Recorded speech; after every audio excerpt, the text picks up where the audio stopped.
Hello, Omar. My name's Ben. Do you mind if I examine you? No. Can I ask you to stand up to begin with, please? Please, could you take some steps towards me, turn around and walk back? Observe the patient's gait, looking for symmetry and smoothness. Now, could you just lift up your shorts for me? From the front, look to see if the stance, shoulders and pelvis are straight. Is there deformity of the hip, knee, ankle or foot, or is there any muscle wasting? Assess the straightness of the spine and the bulk of the gluteal muscles. Note any scars, sinuses, dressings or skin changes over the joint. Now, could you get back onto the couch? It is always good practice to make sure that the patient and you are as comfortable as possible during any examination. Adjust the height of the couch if necessary. I'm going to lie you flat. The hip joint itself is not directly palpable. Rest your head back. Just going to feel over your hips. Let me know if it's sore. Palpation of the greater trochanter may be tender in trochanteric bursitis. Although not shown here, the lesser trochanter and ischial tuberosity can also be palpated. Movements of the hip are tested passively. Care must be taken to isolate the joint being tested. When testing hip flexion, the left hand is placed against the sacrum to detect any flexion occurring at the lumbar spine. And the same with the other side? Lumbar spine flexion could contribute to apparent hip flexion, masking a limitation. The normal range of flexion is from the neutral position here to 120 degrees. Now I'm just going to bring your leg out to the side. Let me know if it's sore. Again, the left hand is important to isolate movements at the hip when testing abduction and adduction. The pelvis is stabilized by the left hand on the opposite iliac crest. And we'll repeat the test on the other side. Abduct the extended leg until you feel the pelvis start to tilt. The normal range is 45 degrees. Adduction is tested by moving the extended lower limb medially over the other one. The normal range is 25 degrees. Just relax your leg. Rotation of the hip is first tested with the leg in extension. Roll the leg on the couch, using the foot to indicate the range of rotation. And relax. The normal range is 45 degrees in each direction. Painful or restricted rotation movements are a common feature of osteoarthritis of the hip. Just going to bring the leg up again.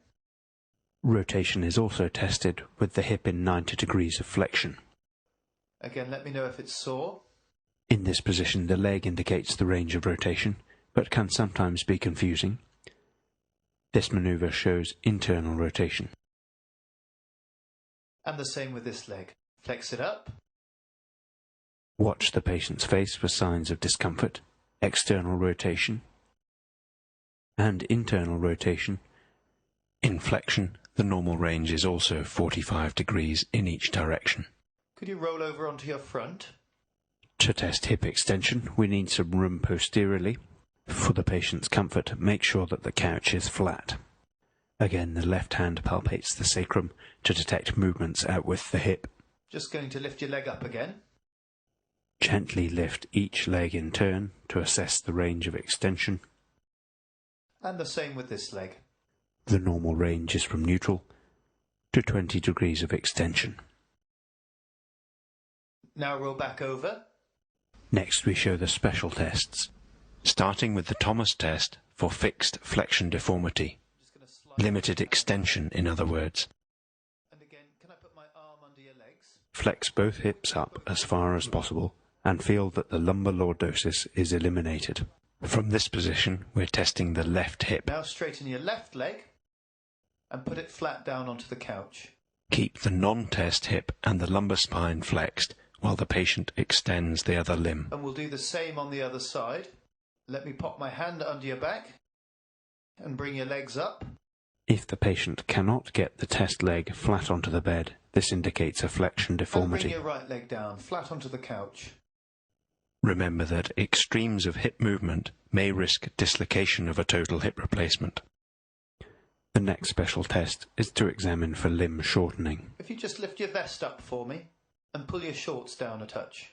The patient should have the legs stretched out as far as possible. and in equivalent positions to eliminate any soft tissue contracture or abnormal posture. Let's just straighten you. That's it. Measure with the tape from the umbilicus to the medial malleolus. This is the apparent length and will include any deformity of the lumbar spine or angulation of the pelvis. Readings from both sides should be recorded and compared. Measure the true leg length from the anterior superior iliac spine to the medial malleolus. There are many causes of true shortening of the limb and an exhaustive list in the textbook. If you detect any discrepancy in limb length, this should be followed up with blot testing. Although not performed here, this is described in the textbook. The final test that we demonstrate here is the Trendelenburg test for normal hip abductor function in weight bearing. Can you just stand up for me, Omar? Normally, when standing on one leg, the opposite iliac crest should rise because of abduction of the weight-bearing hip by the gluteal muscles. Now I'm going to ask you to stand on one leg. If you feel like you're going to lose your balance, use my arms as support, okay? Stand on your right leg. Carefully watch or palpate the iliac crests to see if they move up or down. It may be necessary to hold the posture for 30 seconds to demonstrate early fatiguing in the gluteal muscles. And there are many other causes of a positive Trendelenburg test.